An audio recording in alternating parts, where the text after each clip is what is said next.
Hi, good morning. இன்னைக்கான Monday June 8. இன்னைக்கான pre market report எப்படி மார்க்கெட் இருக்கும் அப்படின்னு பார்க்கலாம்.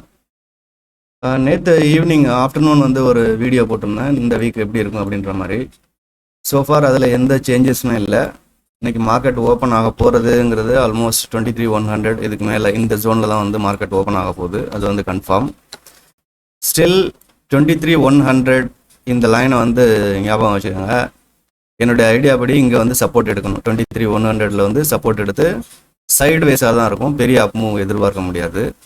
இந்த சைடு வைஸாக ஸ்லைட்டாக அப் போகும்போது ஒரு ஸ்கால்பிங் மாதிரி சின்ன ட்ரேட் கால் சைடில் ட்ரை பண்ணலாம். இன்கேஸ் 23,100 சப்போர்ட் எடுத்து மேலே போச்சுன்னா. ஈவன் 23,100 பிரேக் பண்ணி 23,040 வந்து மறுபடியும் பிரேக்கப் ஆனாலுமே ஒரு சின்ன scalping kind of long side வந்து ட்ரை பண்ணலாம். நேற்று வீடியோவில் ரொம்ப தெளிவாக சொல்லியிருந்தேன், அந்த வீடியோ போய் பாருங்கள். எதை வச்சு கன்ஃபார்ம் பண்ணுறது நம்ம 23,100 பிரேக் டவுன் ஆயிடுச்சு ஆகலையா, அதுக்கப்புறம் வந்து 23,000 என்ன ஆகும் அப்படின்றத டீட்டெயிலாக நேற்று வீடியோவில் பேசியிருக்கேன், பார்த்துக்கோங்க. ஸோ ஓப்பனிங் ஏரியா இதுதான். டெட்லைன் 23,100 ஹோல்டு பண்ணால் வந்து சின்ன ட்ரேடுகள் கால் சைடில் எடுக்கலாம்.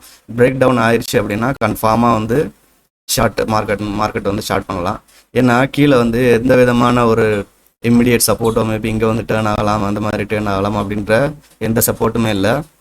ஒரே ஒரு 0.7 ஃபிபோனாச்சி ரிட்ரேஸ்மெண்ட், அதுவும் வந்து டே டைம் ஃப்ரேமில் பார்க்கும்போது ஒரே ஒரு லைன் கிடச்சிது. என்னென்னா 22,692, ஆல்மோஸ்ட் 22,700ன்னு வச்சுக்கோங்களேன். 690னா 22,700 அந்த ரேஞ்சில் வச்சுக்கலாம். ஓகே, எக்ஸாக்டான 700.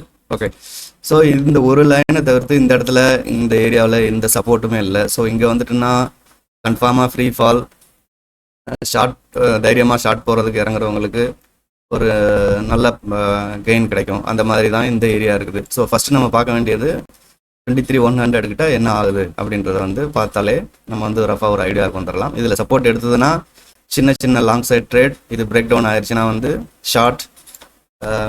ஷார்ட் பண்ணாலுமே வந்து ஒரு ரீசனபுளாக நமக்கு வந்து கெயின் கிடைக்கும். அந்த மாதிரியான ஷார்ட் பண்ணலாம்.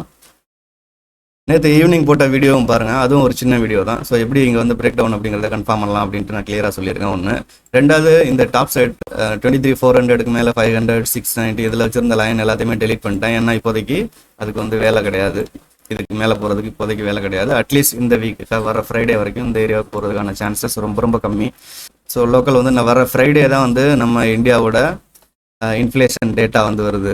Consumer price index CPI inflation data Friday தான் வருது. ஸோ அந்த கன்ஃபர்மேஷன் கிடைக்காத வரைக்குமே இன்ஸ்டிடியூஷன் வந்து மார்க்கெட்டை மேலே எடுத்துகிட்டு போகிறதுக்காக ட்ரை பண்ண மாட்டாங்க. ஸோ இந்த ஹோல் வீக் வந்து ஆல்மோஸ்ட் இந்த ஏரியா தான், டவுன் ஏரியா தான். ஃபர்தராக என்ன நடக்குது அப்படின்ட்டு பார்ப்போம். கேர்ஃபுல்லாக ட்ரேட் பண்ணுங்கள்.